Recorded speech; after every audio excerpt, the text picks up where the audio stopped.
Colorado lawmakers taking a closer look at the flock safety cameras, that license plate reader system used by police to track vehicles used in crimes. Now, supporters call it a powerful tool to fight crimes. But many people we spoke to are concerned about privacy and data collection. Denver 7's Tyler Melito is diving deeper into a new bill that would limit how that data is accessed and shared.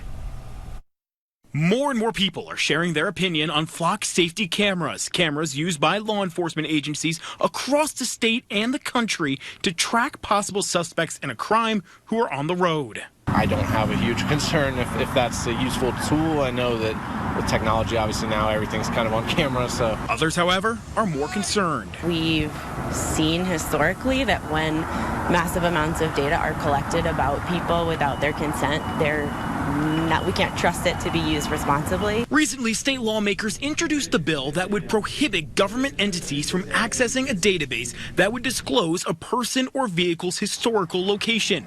There would be exceptions, though, in certain cases. Senate Bill 2670 would also prevent any governmental entity from sharing that information with third parties or other agencies outside their jurisdictions. Flock has told Denver 7 that license plate data is stored with local police for 30 days before being deleted, and data is shared with other agencies only on a limited basis. Advocacy groups have told us that's just not enough. When you have automatic license plate readers that can identify all of the cars in the vicinity of an abortion clinic or of a political protest or the headquarters of an activist organization, it's really concerning. The bill will go in front of the Senate Judiciary Committee on Monday. Folks we talked to say they'd like to see more change soon. This type of mass surveillance, it seems to me, is largely targeting people who have committed sort of minor trespasses, and potentially the impact on actually preventing massive or terrifying crimes is probably less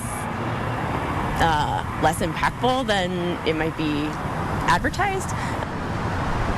And Shannon and Jessica, I reached out to the Boulder Police Department while I was up there today, and they told me they were not willing to do any interviews on this topic at the time, but referred me to their FAQ page, which is where I got some of the info that you just heard about from Flock. I also reached out to Boulder County Sheriff's Office, Louisville Police, and Lafayette Police. So far have not received any response. We will continue following the story as more developments come out. In studio, Tyler Melito, Denver 7. All right, Tyler making his debut on Denver 7. Thank you, Tyler.